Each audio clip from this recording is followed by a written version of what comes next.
Sahyadri news network channel मध्ये आपले स्वागत आहे।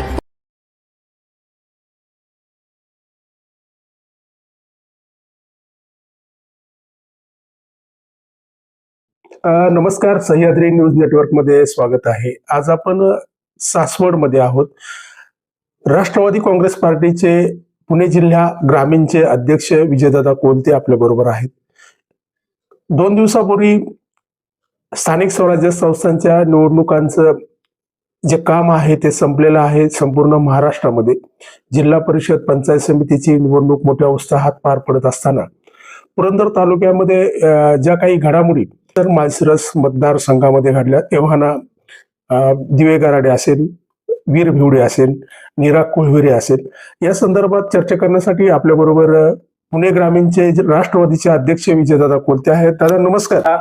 काय सांगाल तुम्ही, ही जी निवडणूक झालेली आहे या निवडणुकीबद्दल तुमचं मत काय आहे आणि ज्या पद्धतीने एक स्टँड घेतलाय, 2 जिल्हा परिषद निवडून आलेले आहेत, सदस्य निवडून आलेत आणि कुठेतरी पंचायत समितीमध्ये बऱ्यापैकी चांगलं खातं खोललेलं आहे, काय सांगाल तुम्ही?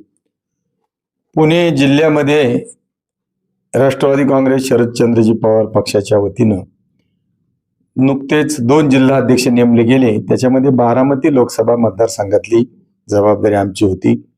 साधारणतः 35 मतदारसंघ या जिल्ह्यामध्ये येतात, त्यापैकी जवळपास दादांच्या मार्गदर्शनाखाली सुप्रियाताईंच्या संमतीने आम्ही तुतारी आणि घड्याळ असं न करता, कारण पुणे शहरामध्ये काही चांगला अनुभव आलेला नाही, सर्वजणच घड्याळावर लढलेलो आहोत आणि त्याचा परिणाम जिल्हा परिषदेमध्ये सर्व ठिकाणी आपल्याला यश मिळाले। जिल्हा परिषद राष्ट्रवादी काँग्रेस पक्षाच्या ताब्यात आलेली आहे।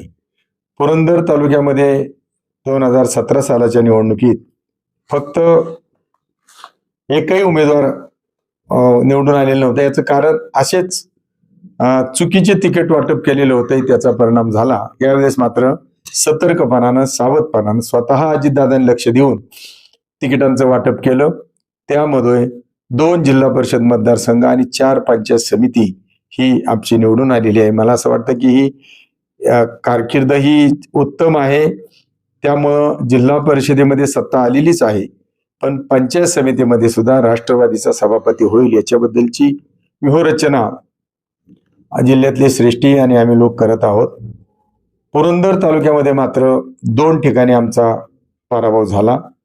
दोन्ही उमेदवार दादाने निवडलेले होते। एका ठिकाणी जिल्ह्याचे पूर्वीचे जिल्हा परिषद सदस्य ते आमचे पुष्कराज जाधव यांच्या मतदारसंघात उभे राहिले आणि त्यांचाही पराभव झाला। दुसऱ्या ठिकाणी गौरव कोलते यांना उमेदवारी दिली, दादानीच उमेदवारी दिली होती, सर्वांच्या संमतीने दिलेली होती, सर्वांच्या समक्ष दिलेली होती, पण घातपाताचं राजकारण नेहमीसारखं झालं आणि अनपेक्षितपणे पुतण्याला भारतीय जनता पक्षाची उमेदवारी दिली आणि त्या पक्षाच्या त्यांच्या मित्रांनी, त्यांच्या चाहत्यांनी तिकडं काम केलं आणि आपला पराभव झाला। विशेषतः माळशिरस बेलसर हा मतदारसंघ आम्ही 3 नेते याच्यामध्ये काम करत होतो, मी आणि मामा आणि काका, या दोन्हींनी राष्ट्रवादी काँग्रेस पक्षामध्ये येताना जे जनता दलातून लोक आणलेले होते ते त्यांचेच होते। त्यांच्या तिथे काही पक्षाची बांधणी केलेली नाही, जनता दल बहुल असा तो मतदारसंघ होता। मी मात्र जागेवर राहिलो आणि पुतण्यालाच उमेदवारी मिळाल्यामुळं त्यांच्याबरोबर आलेले सगळे लोक गावोगावी त्यांचं उघडपणानं काम केलं। त्यांच्या पोलवरून, त्यांच्या बूथवरून, त्यांच्या देहबोलीवरून आणि नंतरच्या त्यांच्या सगळ्याच व्हिडिओच्या स्टेटमेंटवरून हे सिद्ध झालेलं आहे। तुम्ही काय सांगाल की जी पंचरंगी लढत बेलसर माळशिरस गटामध्ये झाली, त्याच्यामध्ये मतांचं डिवायडेशन प्लस अनपेक्षितपणे झालेला फटका, जो काय वाटतं तुम्हाला की ते पक्षातलेच काही लोकांनी केला आहे का, काय तुम्हाला जाणवते? ते पंचरंगी लढत झाली आणि त्याच्यामध्ये सांगण्यासारखं असंच आहे की एक तिकीट आमच्या भारतीय जनता पक्षाला मिळालं, ते यांच्या पुतण्यालाच मिळालं, किंबहुना त्यांनी ते घेतलं। दुसरा एक जो राष्ट्रवादीचं काम करत होते त्यांनी साहेब ठाकरे पक्षातून तिकीट उमेदवारी लढवली. तिसरा उमेदवार त्यांनी हाताच्या पंजावर उमेदवारी लढवली आणि घड्याळाच्या चिन्हावर मात्र एकमेव उमेदवार निष्ठावान उमेदवार गौरव कोलते यांना अजितदादांनी उमेदवारी लढवायची संधी दिली. त्याचा परिणाम 4 उमेदवार राष्ट्रवादीचे असल्यामुळं साधारणतः 28,000 मतं राष्ट्रवादीची विभागली गेली आणि जे उमेदवार निवडून आलेले आहेत ते 7,500 मतांनी आलेले आहेत. त्यांची लोकप्रियता किती आहे, त्यांच्या गावातच त्यांना मतं कमी आहेत स्वतःच्या गावात, त्याच्यावर लक्षात येते. परंतु केवळ मत विभागणीमध्ये आणि अचानकपणे घरच्याच उमेदवाराचं काम करायचा ज्येष्ठ नेत्यांनी राष्ट्रवादीच्या घेतलेला निर्णय, त्याचा परिणाम आपला पराभव झाला. दिवे कराडेमध्ये एक चांगली मुसंडी तुमच्या पक्षाने मारलेली आहे, त्याबद्दल काय सांगाल तुम्ही?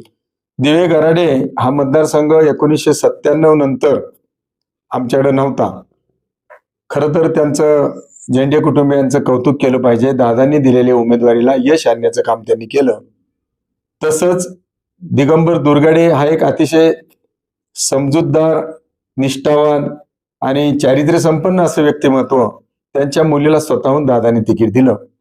दादांनी दिलेल्या तिकिटाचा इथं दोन्ही ठिकाणी आदर केला आणि लोकांनी त्यांना उमेदवारी दिली, निवडून दिलं. 2 ठिकाणी मात्र दादा गेल्यानंतर त्यांना निष्ठेने श्रद्धांजली वाहण्याच्या ऐवजी दगाफटका करून श्रद्धांजली वाहण्याचं काम करणारे काही लोक भेटले. त्यांच्याबद्दल अधिक काही न बोललेलं बरं, म्हणून 2 ठिकाणी आपला पराभव झाला.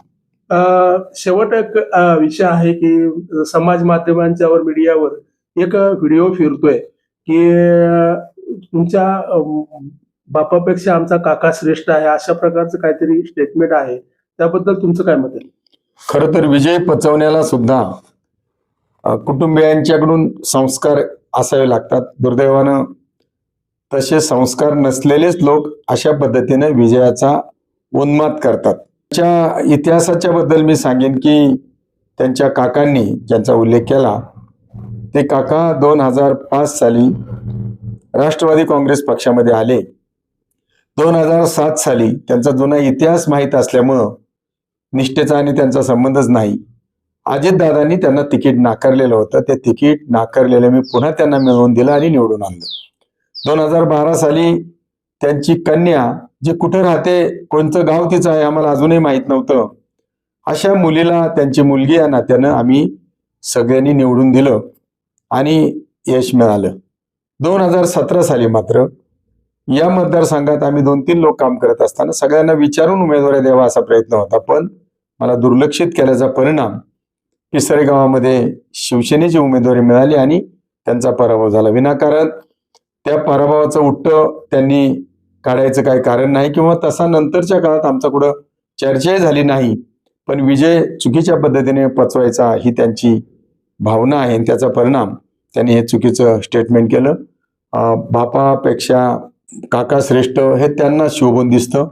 वाचपा काढण्याचं काहीच कारण नाही, कारण मी त्यांच्याच बरोबर काम करत होतो किंवा प्रामाणिकपणे त्यांच्याबरोबर राहण्याचं मी काम केलं. पण त्यांच्या स्वभावात इतक्या वर्षानंतर या वयात बदल होण्याची शक्यता नाही. अतिशय आक्रमक आणि आपल्या शिवाय कुणालाही संधी द्यायची नाही ही भावना त्यांनी मनामध्ये ठेवली कायम. 2017 साली तीच भूमिका घेतली, त्यांना पराभव पत्करावा लागला आणि आता मात्र तिकीट दिल्यानंतर ओलघाल झाली आणि स्वतःच्याच पुतण्याला उमेदवारी देऊन त्यांनी यश मिळवलं. त्यामुळं त्यांच्या त्या म्हणण्याला काय अर्थ नाही किंवा ते चुकीचं स्टेटमेंट, त्याच्यावर मला याच्यापेक्षा जास्त खुलासा करायची इच्छा नाही.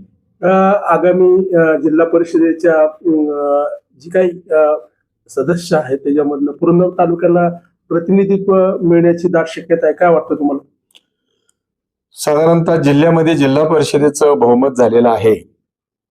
अशा वेळेला एक धोरण आहे पक्षाचं, जिथं आमदार नाही, जिथं फार मोठी सत्ता नाही, जिथं साखर कारखानदारी नाही, तिथं जिल्ह्याच्या पातळीवर एखादं पद देण्याचं धोरण पूर्वीपासूनच शरदरावजी पवार साहेबांनी आखलं होतं. 92 साली म्हणूनच मला पद मिळालं.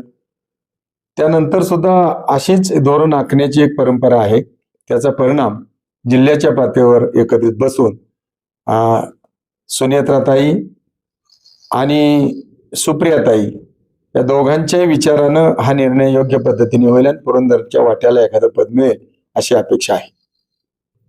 दादा काय सांगाल, पुरंदर तालुक्यामध्ये एक चांगलं यश राष्ट्रवादी काँग्रेस पार्टीने मिळवलंय, याबद्दल मतदारांच्या विषयी तुमची काय भावना आहे?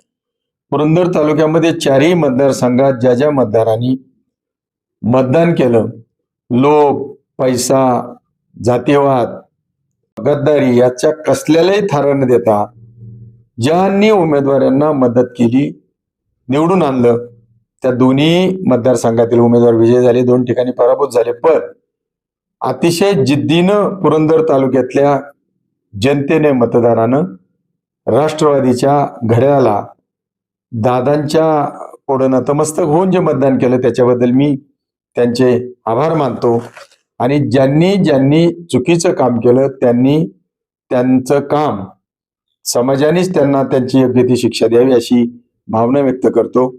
आणि खरं तर काही लोक स्वतःहूनच कमळाकडे गेलेले आहेत, त्यांचं तिथं पुनरागमन व्हावं, त्यांना शुभेच्छा देतो त्यांच्या कारकिर्दीला.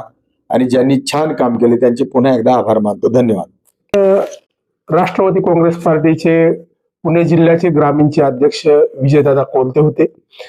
स्थानिक स्वराज्य संस्थांच्या निवडणुकांमध्ये पुरंदर तालुक्यामध्ये जे घवघवीत यश राष्ट्रवादी काँग्रेस पार्टीने मिळवलं, त्याबद्दल त्यांनी आपलं मनोगत आणि आपले विचार या ठिकाणी मांडलेले आहेत.